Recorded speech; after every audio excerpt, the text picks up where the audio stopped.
Hello friends, मैं अंकुर श्रीवास्तव आपका स्वागत करता हूं परीक्षा मंथन ऑफिशियल यूट्यूब चैनल पे। आज इसको लाइक कर लीजिए, सब्सक्राइब कर लीजिए। जैसा कि आप जानते हैं कि अर्थव्यवस्था के क्षेत्र के विगत क्लासेस में हमने इकोनॉमिक सर्वे और बजट के क्लासेस पे चर्चा की थी, जिसकी तीन क्लासेस आपको ऑलरेडी प्लेलिस्ट में अवेलेबल हैं। और उसके बाद हमने अर्थव्यवस्था पे एक डिफरेंट मॉड्यूल, जो कि हम लोग अर्थव्यवस्था के भारतीय अर्थव्यवस्था के संपूर्ण चैप्टर को लेकर के एक मॉड्यूल डिज़ाइन किया था, जिस पे मेरी एक लेक्चर ऑलरेडी प्लेलिस्ट में है, जो कि टोटल हम लोग 22 या 23 मॉड्यूल में टोटल सिलेबस को लेकर के चलेंगे। देखिए, अर्थव्यवस्था की बेसिक कोई किताब नहीं है, जैसे हमारी परीक्षा मंथन ऑर्गेनाइजेशन से भी बुक आती हैं, करंट अफेयर की बुक हैं, जिनमें कि आपको इकोनॉमिक का भी स्पेशल सेक्शंस होता है, ठीक है। क्योंकि प्रारंभिक परीक्षा में मुख्यतः जो क्वेश्चंस उठाए जाते हैं वो करीब ट्रेडिशनल, अब चेंज हो गया। ट्रेडिशनल क्वेश्चंस कुछ होते हैं, 60% जो वैल्यू होती है वो करंट अफेयर ओरिएंटेड क्वेश्चंस की होती है, ठीक। जैसा कि हमने बताया था कि अभी पहला हमारा चैप्टर था प्लानिंग कमीशन पे हमने बताया कि विगत क्लासेस में कि हमारा जो इकोनॉमिक्स क्या है, इकोनॉमी क्या है, इंडियन इकोनॉमी क्या है, और इंडियन इकोनॉमी में जो रिसोर्सेज हैं, जो स्केयर रिसोर्सेज हैं, सीमित संसाधन हैं, उनको यूज करके देश को आज़ादी के पहले, वो आज 1950 से जब देश गणतांत्रिक हुआ है, तो आज़ादी के बाद से लेकर के आज तक की स्थिति में, ठीक है, वर्तमान में हम 2021 में खड़े हैं कि इन रिसोर्स संसाधन का किस हिसाब से यूज किया जाए कि 138 करोड़ जनसंख्या को उनकी जो न्यूनतम बेसिक नीड है वो प्रॉपरली मिले, ठीक है, और साथ में देश की आर्थिक ग्रोथ, आर्थिक समृद्धि ये भी हो। तो इसके लिए हमने डिफरेंट मॉडल पे चर्चा की थी। इसके पहले हमने 5 ईयर प्लान पे चर्चा की थी, हेराल्ड डोमर मॉडल से स्टार्ट किया था। उसके बाद हमने प्रशांत महलनोबिस जी के जो मॉडल है सेकंड 5 ईयर प्लान, उसको फिर राव मनमोहन सिंह जी का जो मॉडल था 1991 में, 24 जुलाई 1991 LPG, ठीक है, लिबरलाइजेशन, प्राइवेटाइजेशन, ग्लोबलाइजेशन की बात हुई थी। और उसके बाद फिर ये जो अब हमारे यहाँ नई क्रांति आई, IT क्रांति, स्टार्टअप क्रांति, हम लोगों ने अब, चूँकि ये पूरी तरह से समावेशन नहीं था, आप देखेंगे कि कोई भी सरकार आई है तो चेहरे बदले हैं, पर कहीं ना कहीं वो राव मनमोहन मॉडल पे ही चले हैं, मतलब प्राइवेटाइजेशन पे ही, निजीकरण पे चला गया है। आंतरिक क्षेत्र में भी नियमों का सरलीकरण किया गया है, जिस तरह से बाह्य क्षेत्र में नियमों का सरलीकरण हुआ, ठीक। तो क्योंकि वैश्वीकरण के इस युग में कहीं ना कहीं हम लोग विश्व व्यापार से विश्व व्यापार संगठन और जो अंतर्राष्ट्रीय जो संगठन हैं उनसे हम लोग समय समय पे नियमित होते रहते हैं, ठीक। तो ये सब चर्चा करने का मुख्य उद्देश्य ये था कि आप कभी भी करंट अफेयर पढ़ेंगे, इकोनॉमिक्स पढ़ेंगे, तो इकोनॉमिक्स केवल करंट अफेयर नहीं है। देखिए, लिबरलाइजेशन हुआ, प्राइवेटाइजेशन हुआ, ग्लोबलाइजेशन के इस युग में, तो उसके बाद समय समय पे मॉडल चेंज हुए हैं, ठीक है। जैसे अटल बिहारी वाजपेयी जी की सरकार आई 1998 में, NDA की सरकार थी। उसके पहले देवगौड़ा जी की सरकार थी, गुजराल जी की सरकार थी, ठीक है। वर्तमान में मोदी सरकार है। तो ये सभी क्या है, ये सभी उसी पाथ पे हैं, बस क्या है कि थोड़े से मॉडल चेंज हो रहे हैं, as per need, as per required, ठीक। इंडिया की जैसी नीड है वर्तमान में, हमारी क्या नीड है कि हम बेसिक जो नॉरिशमेंट है, न्यूनतम आवश्यकताएं 138 करोड़ लोगों तक पहुंचाने के लिए, ठीक। तो उनके लिए हम $5 ट्रिलियन इकोनॉमी ले आने के लिए national mission on hydrogen energy, national mission quantum technology and application, artificial intelligence, machine learning, bio printing, 3D printing, ठीक, ये सभी चीज़ें हैं, ऐसी बहुत योजनाएं हैं, ठीक, जो कि देश को एक सुपर पावर की ओर और साथ ही साथ टेक्नोलॉजी और तकनीकी और नवाचार के रूप में श्रेष्ठ बनाने के लिए हम कहीं ना कहीं FDI का या फिर डिफरेंट तंत्र का हम यूज करते आ रहे हैं। मतलब कुल मिलाकर के मॉडल जो हैं वो मॉडल समय पे केवल इसलिए यूज किए जाते हैं कि जो रिसोर्सेज हैं उनका हम इस हिसाब से यूज कर पाएँ कि न्यूनतम आवश्यकताएँ पूरी हो सकें, ठीक। अब बात करते हैं इस बात पे कि नीति आयोग, जैसे हमने आपको प्लानिंग कमीशन बता दिया था, प्लानिंग कमीशन की क्या ऑब्जेक्टिव्स थे, उनके क्या उपलब्धियां रहीं, क्या प्रॉफिट रहे, पर उनकी कुछ असफलताएं रहीं। असफलताएं क्यों रहीं, अगर मैं आपको दिखाऊं कि जो योजना आयोग थी, योजना आयोग, तो योजना आयोग की असफलताएं थी, वो असफलताएं क्या थी वो असफलताएं ये थी कि योजना आयोग में कि गरीबी क्या पूर्णतः खत्म हुई? नहीं, गरीबी पूरी तरह से खत्म नहीं हुई। ठीक, क्या बेरोजगारी पूरी तरह से खत्म हुई? नहीं, ऐसा नहीं हुआ। ठीक, कृषि उद्योग क्या इनका आधुनिकीकरण हुआ? नहीं, ऐसा भी नहीं हुआ। क्या हमने जो आधारभूत संरचना थी, उन आधारभूत संरचना को पूर्णतया एक विकसित राष्ट्र से होने के लिए जो संरचना की रिक्वायरमेंट है, क्या उसको फुलफिल किया? नहीं। क्या हम आत्मनिर्भर हुए? नहीं। तो कुल मिला के कहने का मतलब ये है कि हम ये सब ये असफलताएं थी, प्लानिंग कमीशन की असफलताएं थी। तो इन असफलताओं से निकल करके, ठीक, जैसा कि अब टारगेट रखा गया है कि हम भूखमरी को, कुपोषण को, गरीबी को, बेरोजगारी को, सब तक बिजली पहुंचाएंगे, गैस पहुंचाएंगे। ठीक है, नेशनल सैनिटेशन मिशन है, तकनीकी नवाचार में जैसे अटल इनोवेशन मिशन और सेतु के द्वारा डिफरेंट तकनीकी नवाचार में हम फंडिंग कर रहे हैं। तो इन सभी चीज़ों को करने के लिए हमने क्या किया कि हम एक नए मॉडल के लिए अग्रसित हुए, क्योंकि टोटल समावेशी विकास होना संभव इस योजना आयोग के मॉडल से 5 ईयर प्लान से नहीं संभव था। तो चुनौतियाँ क्या थी कि ये नीति आयोग, इसमें योजना आयोग से हमें, ये तो असफलताएं थी, और योजना आयोग की चुनौतियाँ क्या थी? अगर चुनौतियाँ देखा जाए तो चुनौतियाँ क्या थी? पहली बात ये है कि ये केंद्रीकृत नहीं था। ठीक है, इसमें केंद्रीकरण की कमी थी। एक तो हमारे यहाँ संसाधन की कमी थी। पहली चीज़ हम क्या है कि संसाधन की कमी थी, संसाधन की कमी। ठीक, दूसरा ये कि केंद्र और राज्य के बीच में समन्वय की कमी थी। केंद्र एवं राज्य के बीच समन्वय की कमी, ये इसकी चुनौती थी।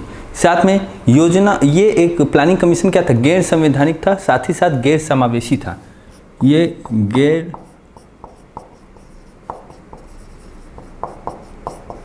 संवैधानिक तो था ही, साथ ही साथ गैर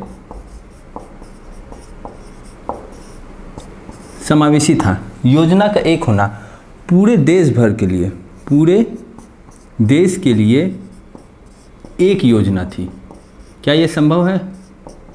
नहीं, क्योंकि हमारे देश में अगर आप साउथ टू नॉर्थ जाइए या फिर ईस्ट टू वेस्ट जाइए तो जियोग्राफिकल विभिन्नताएं तो आपको देखने को मिलेंगी। क्लाइमेटोलॉजिकल पॉइंट ऑफ व्यू से भी ये काफ़ी हमारे यहाँ डाइवर्सिटी है। ठीक, तो क्या आप पूरे देश के लिए एक योजना बना सकते हैं? नहीं, ये पॉसिबल नहीं था। दूसरी बात, ये विदेशी मॉडल पे था। ये योजना आयोग क्या था? विदेशी मॉडल पे था। विदेशी मॉडल मतलब यूएसएसआर में ये मॉडल अपनाया गया था 1928 में। ये लेनिन स्टेलिन का जो मॉडल था, लेनिन स्टेलिन का था। ठीक, और ये बंद मॉडल था, क्लोज था। ठीक, इसमें क्या था कि क्लोज मॉडल, इसमें क्या कोई सुनवाई नहीं था, इंट्रोवर्ट था। मतलब इसमें राज्य अपनी बातें केंद्र तक नहीं रख सकती थी। वो उतना समन्वय नहीं था। जो केंद्र का आदेश था वो पूरा मतलब टॉप टू बॉटम अप्रोच था, बॉटम टू टॉप अप्रोच नहीं था, टॉप टू बॉटम अप्रोच था। ठीक है, देख रहे हैं। तो विदेशी मॉडल था। और साथ ही साथ एक जो यहाँ पे सबसे बड़ी कमी थी कि यहाँ ब्यूरोक्रेसी बहुत ज़्यादा हावी थी, नौकरशाही हावी था। तो एक और चीज़ जो यहाँ पे ऐड कर सकते हैं कि नौकरशाही का क्या था? वर्चस्व था। तो ये सब चीज़ें क्या थी कि ये चुनौतियाँ थी। योजना आयोग असफल था और योजना आयोग इन सब चीज़ों में हमें फुलफ़िल नहीं कर पाया, जो फुलफ़िल हमारा टारगेट था। हर बार 5 ईयर प्लान के हिसाब से हम चलते थे, पर उनसे चुनौतियाँ क्या उभरी कि देखिए आपके पास संसाधन की कमी तो थी, केंद्र राज्य के बीच वहाँ समन्वय हो नहीं पा रहा था, ये गैर संवैधानिक और गैर समावेशी था, साथ ही साथ गैर लोकतांत्रिक भी नहीं था, पूरी तरह से लोकतांत्रिक भी नहीं था, क्योंकि सबकी बात यहाँ पे सुनी नहीं जाती थी। पूरे देश के लिए एक योजना बनाते थे। ये विदेशी मॉडल पे बेस्ड था और क्लोज्ड मॉडल था, इंट्रोवर्टेड था, ठीक, और टॉप टू बॉटम अप्रोच था, मतलब केंद्र से चलता था और स्टेट तक, स्टेट की बातों का वहाँ पे एक तरह से लोकतंत्र का कमी थी वहाँ पे, और नौकरशाही का वर्चस्व था, लाल फीताशाही ये बहुत ज़्यादा थी। इन चुनौतियों से सॉल्व करने के लिए एक नए संगठन की आवश्यकता पड़ी, जिसको हम लोग नीति आयोग के नाम से जानते हैं, national institute for the transforming India, ठीक, भारत परिवर्तन की राष्ट्रीय संस्था नीति आयोग, जिसका निर्माण 1 जनवरी 2015 को हुआ। क्यों? क्योंकि एक पूरे देश के विकास के लिए दीर्घकालिक मॉडल बनाना, जिसमें कि क्षेत्रीय स्तर का, ग्रामीण स्तर का योगदान भी रहे और राज्य का बातें सुनी जाएं, समावेशीकरण हो, तकनीकी नवाचार में हम आगे आएँ, जो भी चीज़ें तकनीकी रूप में फॉर्म हो वो पहले हमारे यहाँ बने या फिर हमारे यहाँ ही आए, ठीक। ऐसा नहीं है कि हम आउटडेटेड चीज़ या 5-10 साल बाद पीछे चल रहे हैं, ठीक, हमारे स्टार्टअप क्रांति हो। तो इन सभी चीज़ों को ध्यान में रखते हुए हम लोगों ने ये बात रखी कि अब हम एक नए आयोग की तरफ, नए संगठन की ओर उन्मुख हुए, जिसे हम नीति आयोग के नाम से जानते हैं, ठीक है। तो ये नीति आयोग की आवश्यकता क्यों हुई, इसके पीछे भी ये पूरा बैकग्राउंड था कि योजना आयोग की यह सफलताएं थी और ये चुनौतियाँ सॉल्व करनी थी। इन चुनौतियों को सॉल्व करने के लिए हमारा नीति आयोग का संगठन हुआ। मतलब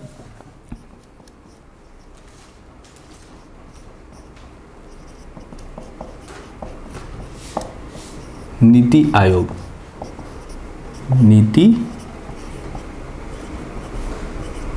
आयोग, ठीक, इसे हम कह सकते हैं, इसको मिटा दिया जाए, इसको नोट कर लीजिएगा, स्क्रीनशॉट ले लीजिएगा, ठीक है।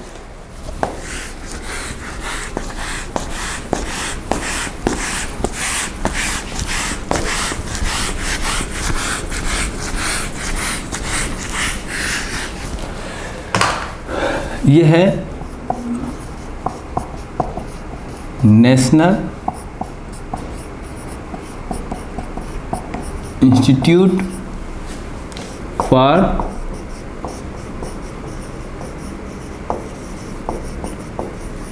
ट्रांसफॉर्मिंग इंडिया, ठीक, यही है ना।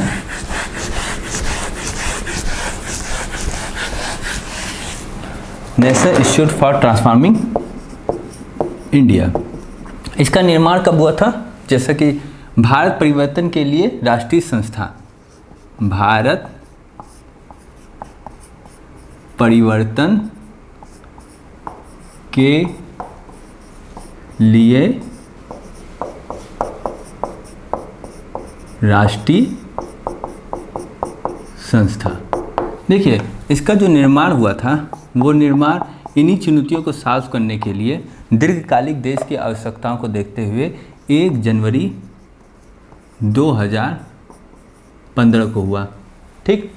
इसके जो प्रेसिडेंट हैं, अध्यक्ष, वो कौन होता है?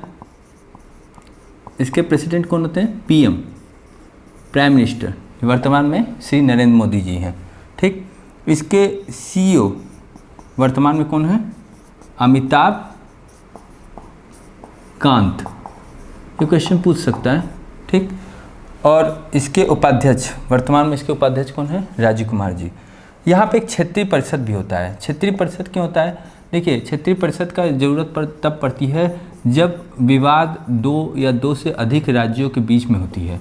2 या 2 से अधिक राज्य के बीच में अगर विवाद हो, ठीक, तो इसको सॉल्व करने के लिए हम क्या करते हैं? क्षेत्रीय परिषद का गठन वहाँ पे किया जाता है। दूसरे, इसके उपाध्यक्ष कौन है? जैसे कि उपाध्यक्ष नाम जानते होंगे आप लोग, राजीव कुमार जी, ठीक। साथ में इसमें सदस्य होते हैं, इसके सदस्य क्या, एक इसकी काउंसिल होती है, जैसे गवर्निंग काउंसिल। उस गवर्निंग काउंसिल में कौन कौन होता है? इसके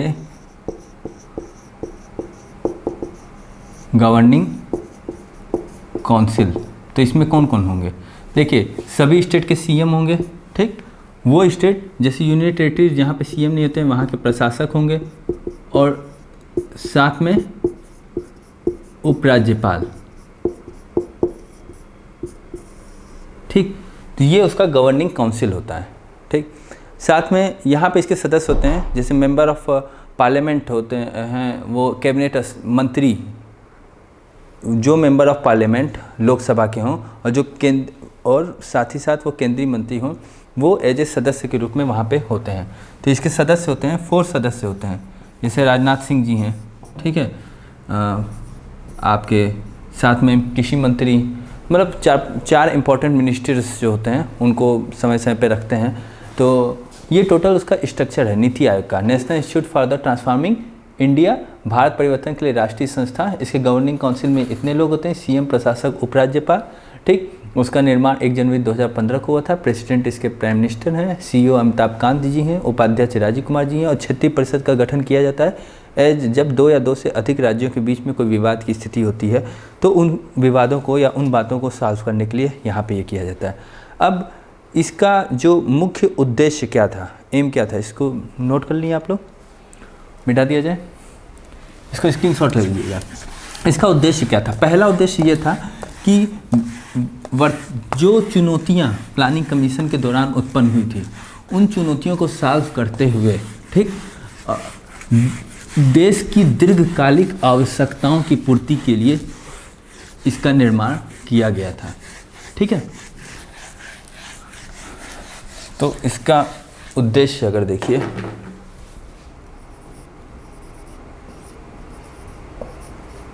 नीति आयोग का उद्देश्य क्या था कि राज्यों के सहयोग से राष्ट्र के विकास के लिए एक दीर्घकालिक योजना बनाना। मतलब पहला उद्देश्य तो ये था कि राज्य का सहयोग हो, ठीक, इन राज्य के सहयोग से राष्ट्र के निर्माण के लिए, ठीक, एक दीर्घकालिक योजना बनाना, दीर्घकालिक योजना बनाना। ठीक, ये पहला इसका एम्बिशन था। फिर इसमें ग्रामीण स्तर पर योजना बनाने की बात की गई, क्षेत्रीय स्तर पर योजना बनाने की बात की, चाहे कहे इससे क्षेत्रीय विकास हो और उससे समावेशी विकास हो सके। ठीक है। तो दूसरी बात यहाँ पे ये कही गई कि एक तो ग्रामीण स्तर पे, साथ में क्षेत्रीय स्तर पे योजना का फॉर्मेशन हो, जिससे क्या हो कि ग्रामीण और क्षेत्रीय क्या हो, क्षेत्रीय विकास हो। ठीक है, क्षेत्रीय विकास हो। ठीक। और जब क्षेत्र का विकास होगा तो धीरे धीरे क्या होगा कि पूरे के पूरे समावेशन होगा, पूरे इंक्लूजन होगा गांव का। इससे क्या होगा, समावेशी विकास होगा। जैसे कि बताया गया था कि प्लानिंग कमीशन क्या था, गैर समावेशी था, बट ये क्या था, समावेशी विकास को फोकस करता था और राज्य की बातों को लेके चलता था। ये दोनों प्रॉब्लम, दोनों चुनौतियाँ यहाँ पे सॉल्व हो गई। ठीक। नीति आयोग, लेकिन नीति आयोग के बारे में बहुत ज़्यादा डिटेल कई किताबों में है नहीं। ठीक। अब ये भी इस पे बातें चली रही हैं। यहाँ जो बात बताई जाए इसको ध्यान से नोट कीजिए, क्योंकि आने वाले समय में अब जब तक आएंगी किताबों में तब तक आएंगी, और इधर आपके पेपर्स लगे हैं, या आपको एग्ज़ाम प्री में के साथ साथ मेंस में भी बहुत ही ये लेक्चर्स बहुत ही इम्पोर्टेंट रोल अदा करेगा। इसीलिए एक एक बातों को ध्यान से मेंशन नोट करते जाइए। देखिए, दूसरी बात है कि यहाँ वंचित वर्ग के लिए, कमज़ोर वर्ग के लिए एक सेपरेट योजना बनाने की बात कही, जो दूर दराज के क्षेत्र हैं। जैसे कि तीसरी बात ये हुई कि यहाँ पे जो वंचित वर्ग था, ठीक, वंचित वर्ग मतलब क्या होता है, वल्नरेबल सेक्शन। हाँ, वल्नरेबल ग्रुप के लोग। वल्नरेबल ग्रुप के लोग मतलब क्या होंगे, जैसे कि बच्चे हो गए, दिव्यांग हो गए, महिलाएं हो गई, ये सब वल्नरेबल ग्रुप के लोग हो गए। साथ में कमज़ोर वर्ग, कमज़ोर वर्ग मतलब SC, ST, OBC, EWS, ये क्या है, कमज़ोर वर्ग के लोग हो जाएंगे। साथ में रिमोट एरिया के लोग, दूर दराज, जो कि जियोग्राफिकली बहुत दूर पहुँच तक हैं, जहाँ तक पहुँच क्या है मुमकिन नहीं है, दिक्कतें हैं, रोड का निर्माण नहीं है, संचार का निर्माण नहीं है, तो दूर दराज के क्षेत्रों के लोगों के लिए, तो सबके लिए, क्षेत्रों के लिए, तो सबके लिए क्या किया गया कि सबके लिए सेपरेट योजना की बात की गई कि सेपरेट के लिए हम सेपरेट पॉलिसी बनाएंगे। ये नहीं कि एक ही पॉलिसी सबके लिए बनाएंगे। ठीक। तो ये भी एक समावेशी हुआ, मतलब हम सबको लेके चल रहे हैं, समावेशीकरण की बात हुई। ठीक, फिर सामरिक जरूरत के लिए दीर्घकालिक उपाय की बात कही गई इसमें, एक तो ये हो गया। चौथी बात ये कही गई कि जो सामरिक ज़रूरत है, सामरिक रक्षा ज़रूरतें हैं, सामरिक हैं स्ट्रेटजिकल, देखिए फॉरेन एंड डिफेंस दोनों के लिए, तो सामरिक ज़रूरत के लिए क्या करेंगे हम, दीर्घकालिक उपाय की बात किए। दीर्घकालिक उपाय की रक्षा में भी हम नवाचार लाएंगे, हम खुद अपना पोत, अपना मालवाहक पोत, अपनी मिसाइल, पनडुब्बी, जो भी चीज़ हैं, जो भी आर्टिलरीज हैं, चाहे फाइटर प्लेन है, उनका विकास स्वयं इस स्तर पे करेंगे कि हमें बाहर से उनको खरीद न करना पड़े। ठीक है, तो ये सामरिक ज़रूरतों के लिए भी दीर्घकालिक उपाय की हम लोगों ने इसमें बात की। और ये आत्मनिर्भरता प्राप्त करने के लिए यहाँ पे बात हुई। ठीक, यहाँ पे और किस चीज़ के लिए बात की गई, आत्मनिर्भरता प्राप्त करने के लिए, आत्मनिर्भरता प्राप्त करने के लिए सबसे इम्पॉर्टेंट।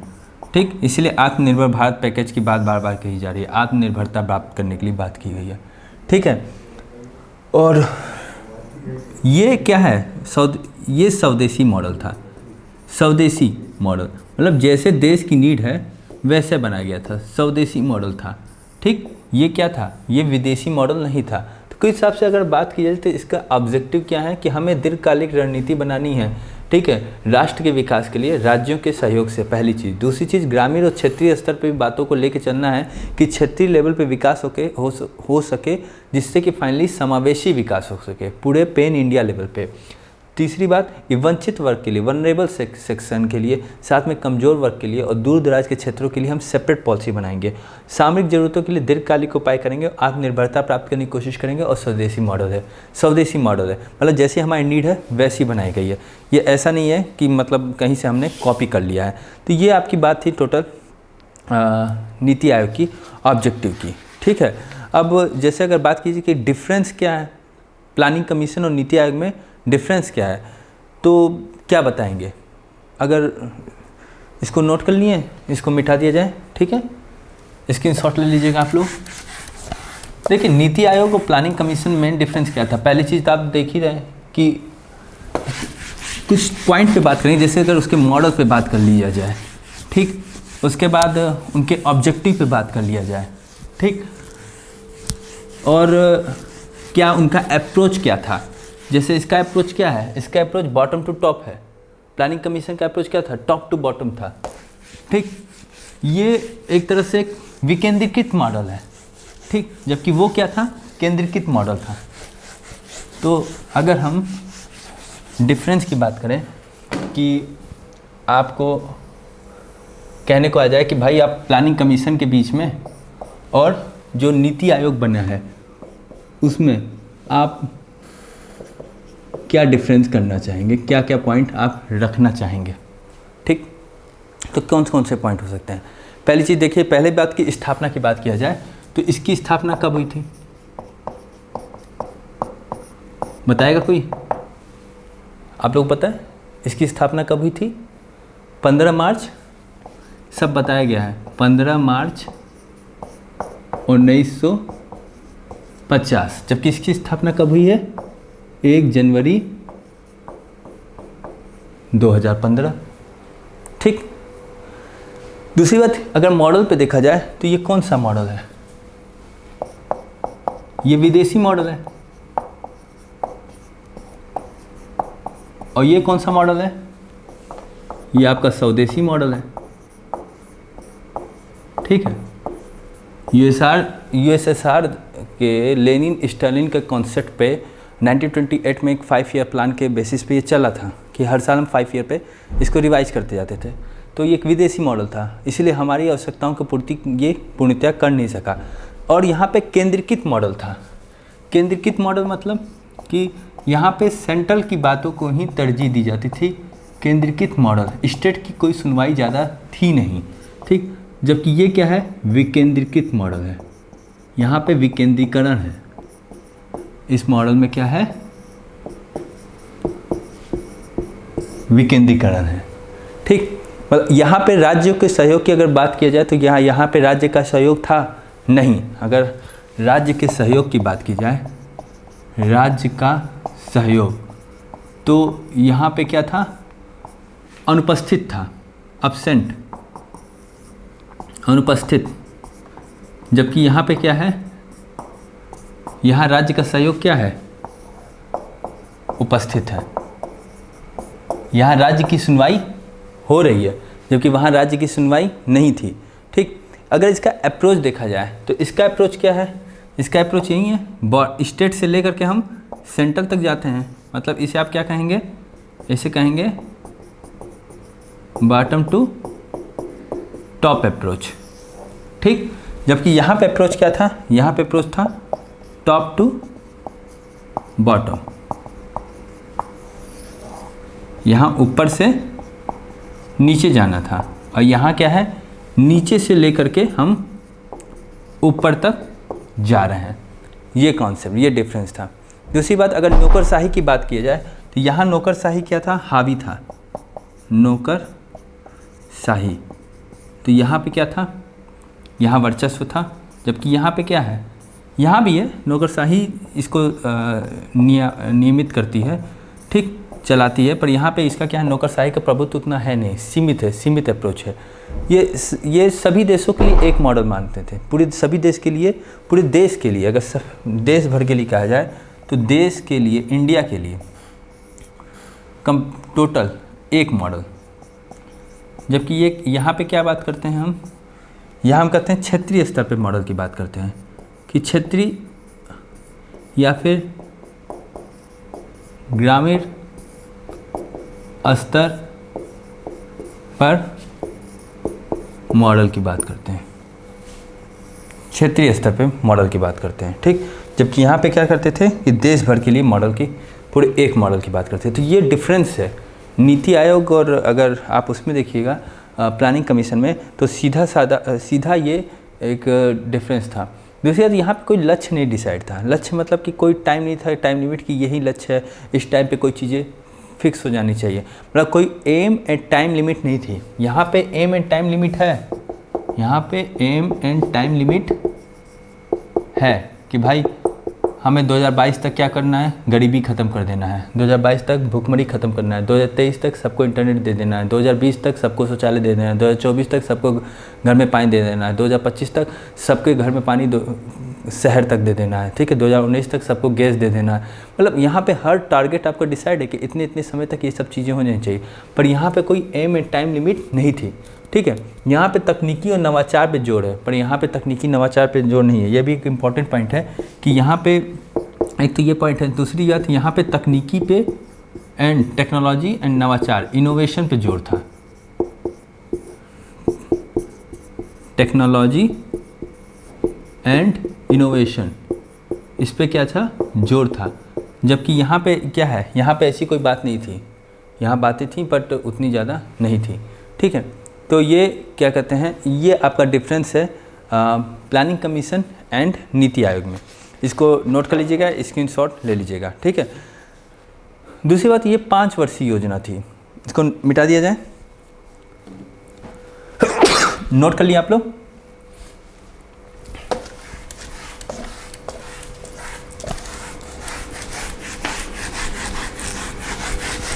देखिए प्लानिंग कमीशन क्या था, ये 5 ईयर प्लान था, 5 ईयर प्लान।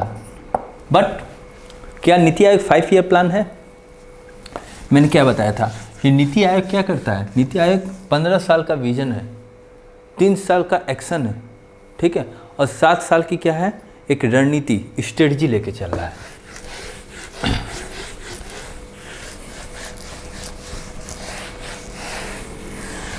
अगर नीति आयोग की बात किया जाए तो नीति आयोग में ऐसा नहीं है। नीति आयोग कहता है कि हम 15 ईयर का क्या लेके चल रहे हैं, विजन लेके चल रहे हैं, ठीक है। 7 साल की क्या है, 7 साल की हमारी स्ट्रेटजी है, और 3 ईयर का क्या है, 3 ईयर का हमारा क्या है, एक्शन है, ठीक। ये नीति आयोग का कॉन्सेप्ट है, नीति आयोग का टाइम ये है, जबकि वो 5 ईयर प्लान था। तो ये टोटल आपका नीति आयोग और प्लानिंग कमीशन के बीच में डिफरेंस की बात हुई। अब नीति आयोग की विशेषता की बात किया जाए, जैसे ये मेरे हम लोग के टॉपिक का ये सेकंड पॉइंट है कि नीति आयोग की विशेषता पे हम बात करते हुए हम ऐसे लेकर के जाएंगे कि हम 5 ट्रिलियन डॉलर इकोनॉमी तक हम कैसे अप्रोच कर रहे हैं। तो नीति आयोग इसीलिए बनाया गया है कि हम देश की जीडीपी का आकार बढ़े, देश की अर्थव्यवस्था का आकार बढ़े, इस तरह संसाधन का विकास हो सके कि बेसिक न्यूनतम ज़रूरतें सब तक पहुंच सकें। ठीक है ना, तो इसको मिटा दिया जाए। ये अभी तक जो चर्चा हुई है वो चर्चा केवल इस बात पे हुई है कि नीति आयोग का फॉर्मेशन के लिए ज़रूरत क्यों हुई, और जो नीति आयोग की फॉर्मेशन हुई है, ठीक है, तो इसके पीछे जो मुख्य उद्देश्य है कि देश की अर्थव्यवस्था का आकार को बढ़ाते हुए सभी बेसिक ज़रूरतों को हम फुलफ़िल करें, ठीक, तो वो किस किस प्लानिंग से कर सकें और हमारा देश 5 ट्रिलियन डॉलर की इकोनॉमी बढ़ने के लिए अग्रसित हो। एक क्वेश्चन आया था मेंस में कि आप किस प्रकार से योजना आयोग में, न केवल नीति आयोग किस प्रकार से योजना आयोग से अलग है, पहली चीज़, ठीक है, मतलब योजना आयोग और नीति आयोग में क्या डिफरेंस है, पहली चीज़। दूसरी बात, बल्कि साथ ही साथ ये नीति आयोग एक व्यापक दृष्टि वाला है, इसको समझाइए। एक तो योजना आयोग से डिफरेंस है और नीति आयोग की एक दृष्टि भी व्यापक है, इसको कैसे आप एक्सप्लेन करेंगे। किताबों में ज़्यादा चीज़ है नहीं, चीज़ों को हम लोग यहाँ समझते हुए चलेंगे कि जिससे हमें आगे अप्रोच करने में आसानी हो। देखिए पहली बात क्या है, क्या इसका अधिकतर समस्या, नीति आयोग का जो अप्रोच है उससे अधिकतर समस्याओं का समाधान हो जाएगा, ये तय है। जो क्षेत्रीय विषमताएँ हैं ख़त्म हो जाएंगी, वो तय है।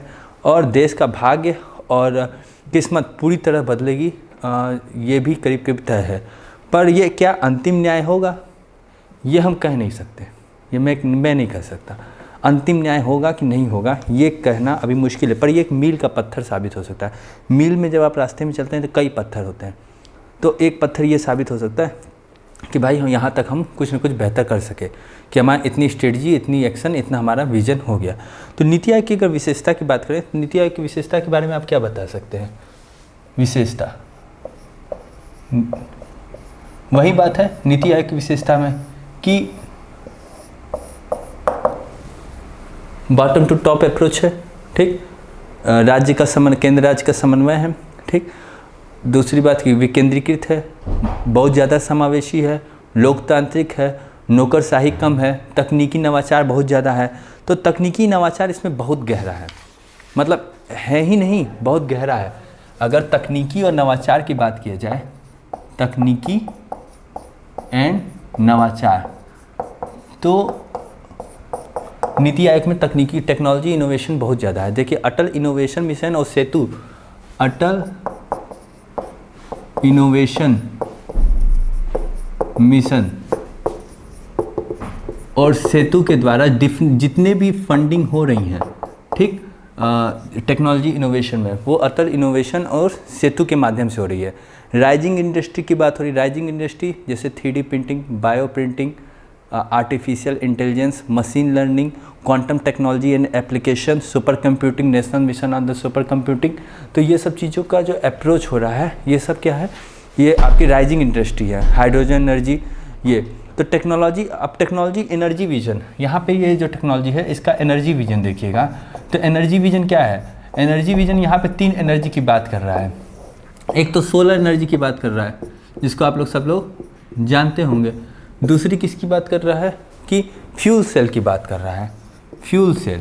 और तीसरी बात किसकी कह रहे हैं हम लोग, हाइड्रोजन एनर्जी की, हाइड्रोजन एनर्जी। हाइड्रोजन एनर्जी, पानी से बिजली बनाना, ठीक, बहुत क्रांतिकारी कदम है ये।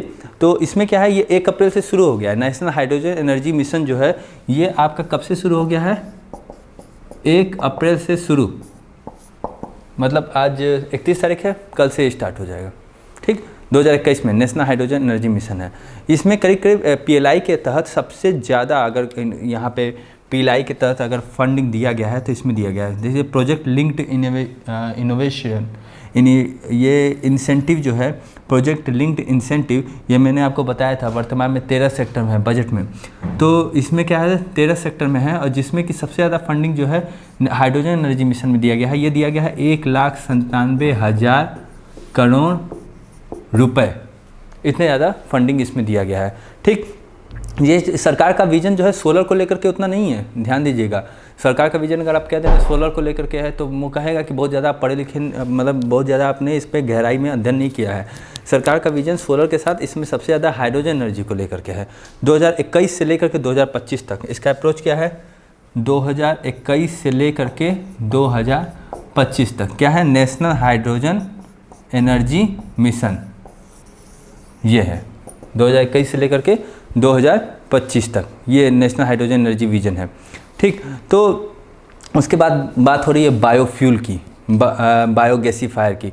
बायोमास गैसीफायर क्या है? इसके लिए भी टारगेट रखा गया है कि 2018 से लेकर 2025 तक हम क्या करेंगे, कहीं कहीं 43% वहाँ से हम दोहन कर लेंगे। बायोमास गैसीफायर, बायोमास गैसीफायर, इसमें कह रहे हैं कि हम 2018 से लेकर के 2025 तक, और यह हम कह रहे हैं कि 43% हम यहाँ पे दोहन कर लेंगे। ठीक, बायोमास गैसीफायर की बात हो गई, हाइड्रोजन एनर्जी मिशन की बात हो गई। ठीक, उसके बाद देखिए सोलर एनर्जी। सोलर एनर्जी के लिए क्या कहा गया है? ये सब पॉइंट को मैं बोलता जाऊँगा, आप लोग इसको नोट करते जाइएगा। ठीक है, तो एक चीज़ ये हो गई नेशनल हाइड्रोजन एनर्जी मिशन। दूसरी बात है बायोमास गैसीफायर के लिए, जिसे 2018 से लेकर 2025 तक का अप्रोच रखा गया। अब सोलर एनर्जी के लिए क्या कहा गया है कि सोलर एनर्जी में रखा गया है कि हम 75,000 गीगावाट की बात कर रहे थे। सोलर एनर्जी, सोलर एनर्जी के लिए क्या कॉन्सेप्ट रखा गया है कि 2025 तक जो हम क्या कहते थे कि हमारा 75,000 गीगावाट आपका एनर्जी हमारा इससे प्रोड्यूस हो जाए। ठीक, बट अब जो बात कर रहे हैं गीगावाट की, अब हम बात कर रहे हैं कि 4,50,000 मेगावाट 2030 तक पहुँच हो जाए। 2030 तक कितना हो जाए? 4,50,000 मेगावाट, ये हमारा टारगेट हो गया है। सोलर एनर्जी का ये टारगेट है।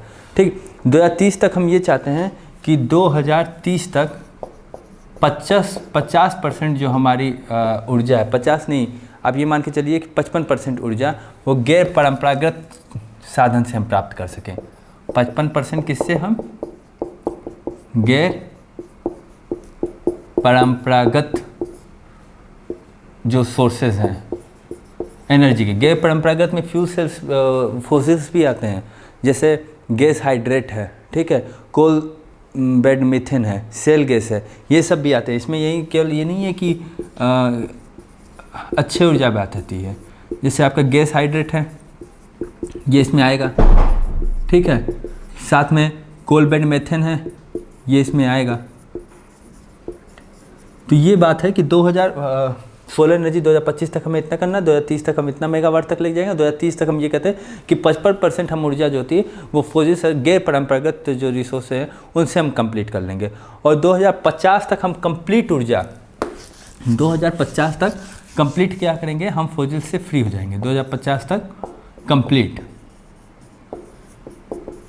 गैर परंपरागत साधनों से ले लेंगे। ठीक है, तो ये कंप्लीट ऊर्जा की बात है, ये ऊर्जा का स्ट्रेटजी है इसमें। ठीक, तो ये तकनीकी नवाचार के बारे में हमने आपको बात की। दूसरी बात, तकनीकी क्या होती है? तकनीकी बहुत बड़े परिवर्तन का कारण बनती है, जैसे कि भाप का इंजन बना, इंडस्ट्रियल रिवोल्यूशन आया। ठीक, तो तकनीकी क्या होती है? तकनीकी बहुत बड़े परिवर्तन का रूप लेती है। ऐसा नहीं है कि तकनीकी कोई अभी आज भर का अचानक कोई योगदान आए। ये भारत में जो डेवलपमेंट हुए हैं, जो भी मॉडल, अगर आप पूरी अगर पॉलिसीज़ को पढ़ेंगे तो आपको कुछ नया नहीं पढ़ना है, आपको बस क्या करना है कि नए नए मॉडल्स को आपको जोड़ते जाना है।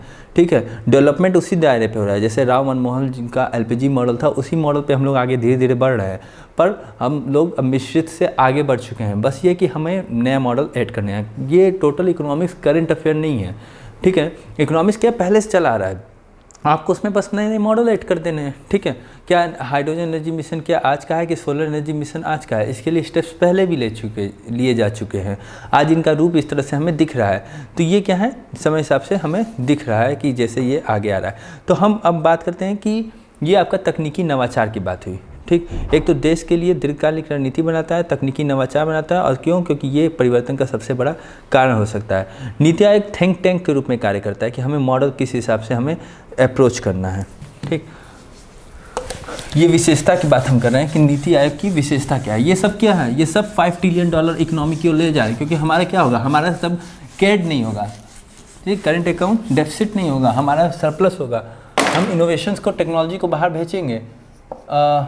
मैंने क्या आपको बताया कि अब नेक्स्ट टॉपिक क्या है हमारा, कि थिंक टैंक की तरह से काम करता है। ये आइडियाज़ को डेवलप करता है। नीति आयोग एक थिंक टैंक की तरह काम करता है कि मॉडल के लिए कि क्या देता है, आइडियाज़ का निर्माण करता है। आइडिया, देखिए, जब इनर एक्नॉलेजमेंट होगा, जब भी आपका इनर कॉन्शियस काम करेगा, इनर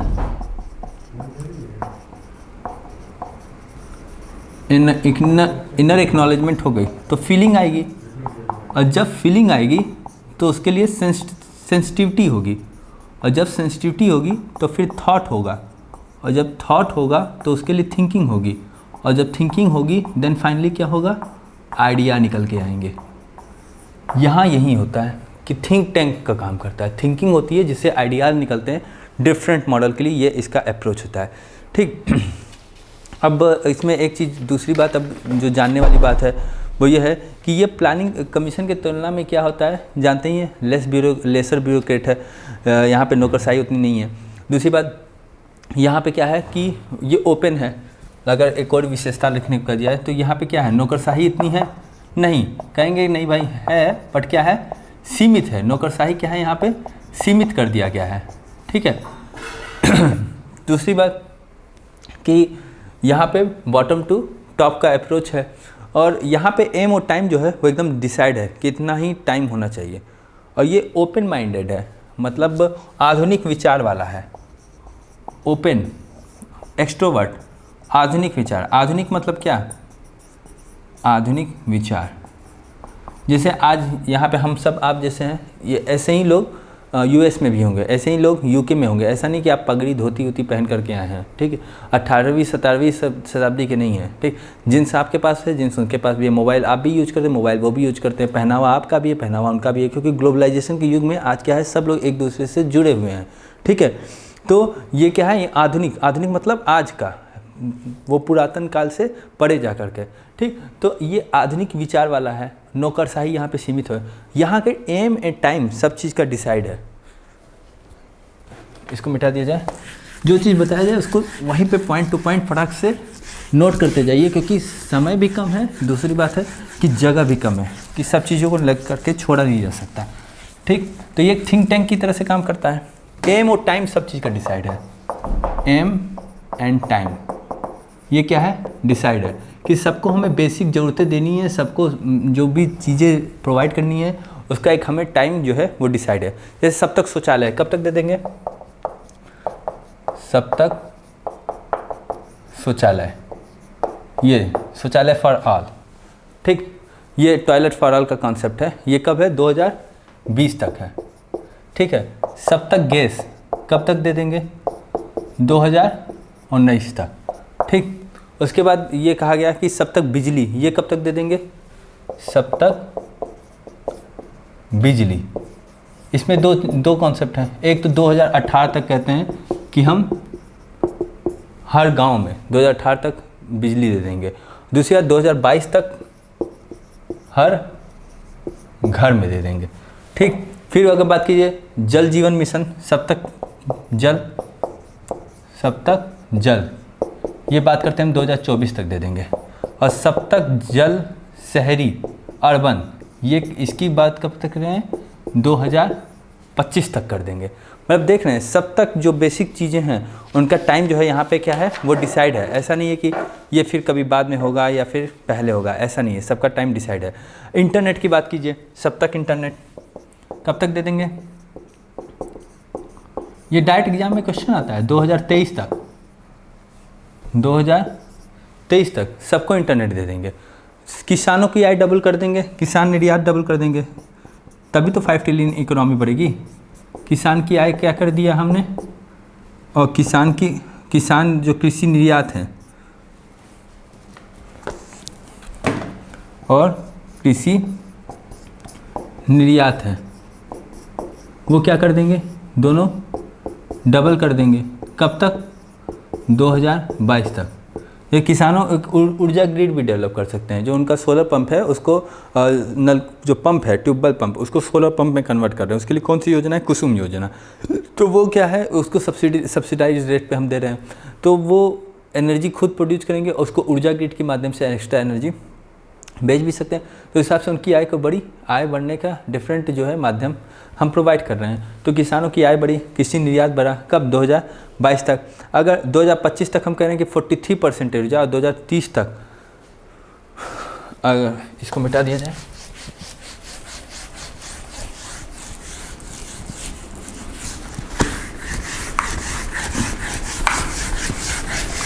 ऊर्जा की बात की जाए तो ऊर्जा के लिए ये कहा जा रहा है, ऊर्जा में अगर आप बात कीजिए तो हम कह रहे हैं कि 2025 तक जो है 43% ऊर्जा जो है वो गैर परंपरागत से लेंगे। 2030 तक हम कह रहे हैं कि ये इसको हम 55% लेंगे, और 2050 तक कह रहे हैं कि हम कंप्लीट ऊर्जा, मतलब हमारा जो ट्रेडिशनल सोर्स है एनर्जी का, उससे हम फ्री हो जाएंगे। ये ऊर्जा का एकदम टाइम मतलब एकदम डिसाइड है। नेशनल सैनिटेशन मिशन, सब तक स्वच्छता, ये कब तक है, 2025 तक। ठीक, नेशनल सब तक स्वच्छता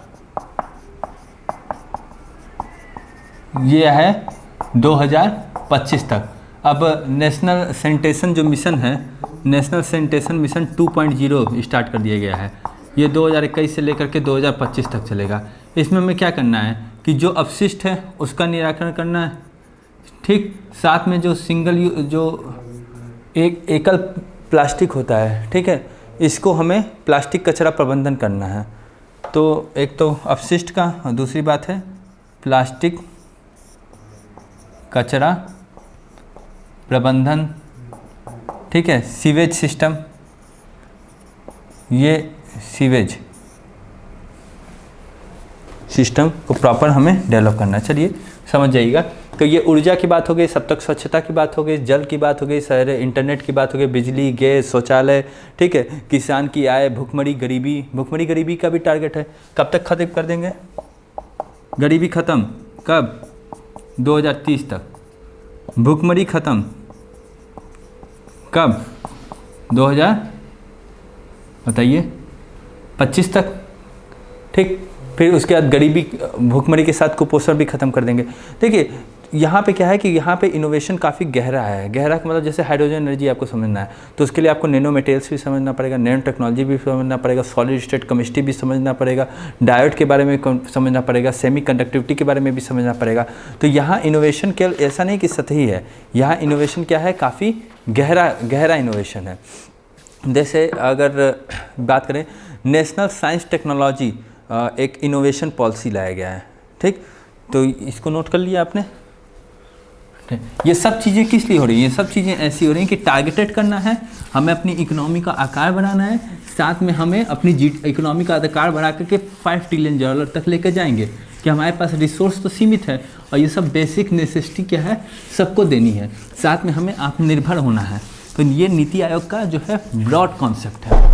नीति आयोग का सीमित विचार नहीं, नीति आयोग का एक ब्रॉड कॉन्सेप्ट यही है। ठीक है, तो एक कॉन्सेप्ट है कि national science technology and innovation policy, ये department of science and technology का है। Department of science and technology इसके पहले भी 5 बार नीति ला चुका है। कब कब लाया गया, एक अभी तो रिसेंट ईरा में, जैसे वाजपेयी गवर्नमेंट थी तो 2003 में लाया गया था, 2013 में, जैसे एक तो 2003 में लाया गया था, ये आप लोग जानते होंगे, 2013 में लाया गया था, और अभी ये लाया गया है 2020 में। इसके पहले लाया गया था कब, 1958 में, और एक बार वो लाया था 1983 में। ठीक है, तो 1983 में ये सेकंड लाया गया था। तो ये first, second, third, fourth, fifth, इतनी जो है ये national science technology and innovation policy लाया गया। टेक्नोलॉजी के बारे में अगर बात किया जाए तो यहाँ पे क्रांति हुई है इंडिया में। टेक्नोलॉजी में अगर आप देखा जाए, टेक्नोलॉजी में ये सब नीति आयोग के कॉन्सेप्ट के तहत नीति आयोग का एक विजन है। एक तो आईटी क्रांति हुई है, आईटी क्रांति पहले हो चुकी थी पर अब जो है वो रफ्तार पकड़ लिया। आईटी क्रांति में इंडिया जो है, इंडिया वो किस पोजीशन पे है, सेकंड पे है। फर्स्ट पे कौन है, यूएसए फर्स्ट पे है आईटी क्रांति पे। स्टार्टअप क्रांति पे, स्टार्टअप जो क्रांति है वो स्टार्ट कब हुई थी, ये स्टार्ट हुआ था 2016 में। प्रेजेंट टाइम में आपको पता है इंडिया में कितने स्टार्टअप रन करने हैं? प्रेजेंट टाइम में 41,000 स्टार्टअप हैं, 41,000 स्टार्टअप हैं। पूरा विश्व जो है वो डरा हुआ है कि इंडिया में मतलब एकदम मास लेवल पे MSME से लेकर के टॉप लेवल तक पूरी स्टार्टअप्स चल रहे हैं। तो यहाँ पे क्या है कि ये 41,000 स्टार्टअप है जिसमें से 30 आपके यूनिकॉर्न है। यूनिकॉर्न का मतलब क्या होता है? यूनिकॉर्न का मतलब वो जिनकी की परिसंपत्ति 1 बिलियन US डॉलर से क्या हो जाए, ऊपर हो जाए, तो उन्हें हम यूनिकॉर्न में डाल देते हैं। तो 30 यूनिकॉर्न है। 1700 स्टार्टअप आपके अकेले एग्रीकल्चर सेक्टर में है। 1700 स्टार्टअप किस में है? ये अकेले एग्रीकल्चर सेक्टर में। सबको नोट करते जाइएगा। तो ये इतने स्टार्टअप, तो इस स्टार्टअप में क्या हो रहा है? इंडिया में क्रांति आ रही है। इंडिया स्टार्टअप में क्या है? देखिए, पहला तो स्टार्टअप में स्थान यूएसए का है, सेकंड आप देखेंगे तो चाइना का है, और थर्ड का है इंडिया। इंडिया थर्ड रैंक पे आ गया। अब धीरे धीरे ये और टॉप पे जाएगा। तो ये हमारे टेक्नोलॉजी में रिवोल्यूशन हुआ। उत्पादन की अगर बात किया जाए तो हम लोग क्या किए कि PLI, देखिए प्रोडक्शन लिंक्ड इंसेंटिव के नाम पे हमने क्या किया कि चौथी बड़ी क्रांति हो रही है। हम लोग उत्पादन आधारित प्रोत्साहन योजना ला रहे हैं। ठीक है, इसको मिला दिया जाए, नोट कर लीजिएगा। ठीक है, प्रोत्साहन आधारित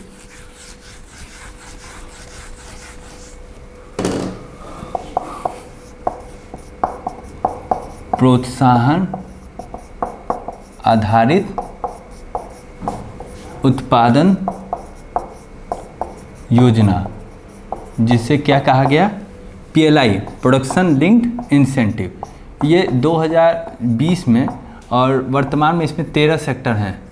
ठीक है, जो हाइड्रोजन एनर्जी मिशन है, ठीक है, जो भी आपका चौथा क्रांति हो रही है वो इसी में है। Hydrogen mission, artificial intelligence, machine learning, quantum technology and its application, ये सब जो राइजिंग इंडस्ट्री, जितनी भी राइजिंग इंडस्ट्री की बात करेंगे वो सब इसी में है।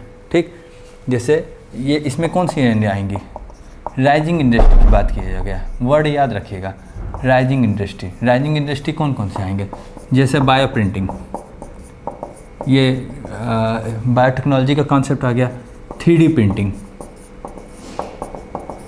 ठीक है, आर्टिफिशियल इंटेलिजेंस, मशीन लर्निंग। ठीक, ये सब कितने हैं? सुपर कंप्यूटिंग के फॉर्म में। ये सब क्या है? ये robotics, 5G, 4G, robotics, 5G, ये सब क्या है? एक्सेट्रा जितने भी हैं। ये राइजिंग इंडस्ट्री के लिए क्या है? PLI का स्कीम लाया गया। PLI के तहत इसमें फंडिंग, अब की बार काफ़ी फंडिंग इसके लिए दिया गया है PLI स्कीम में। अब बात करें तो विनिर्माण क्षेत्र। अब एक बात यह है कि विनिर्माण क्षेत्र की बात करें तो मैन्युफैक्चरिंग जोन जो है उसमें भी इसमें बहुत ज़्यादा थर्स्ट दिया गया है मैन्युफैक्चरिंग विनिर्माण क्षेत्र के लिए, जिससे ये बूम कर सके, जिससे ये बढ़ावा दे सके। और यहाँ पे संस्थागत और संरचनात्मक दोनों टाइप के बदलाव हुए हैं। मतलब इंस्टीट्यूशनल एंड स्ट्रक्चरल चेंजिंग हुआ है। यहाँ पे किस टाइप का बदलाव हुआ है? एक तो संस्थागत बदलाव हुआ है, ठीक, और साथ में संरचनात्मक बदलाव हुआ है। संरचनात्मक बदलाव मतलब एक तो इंस्टीट्यूशनल चेंजिंग हुई है, साथ ही साथ यहाँ पे स्ट्रक्चरल चेंजिंग भी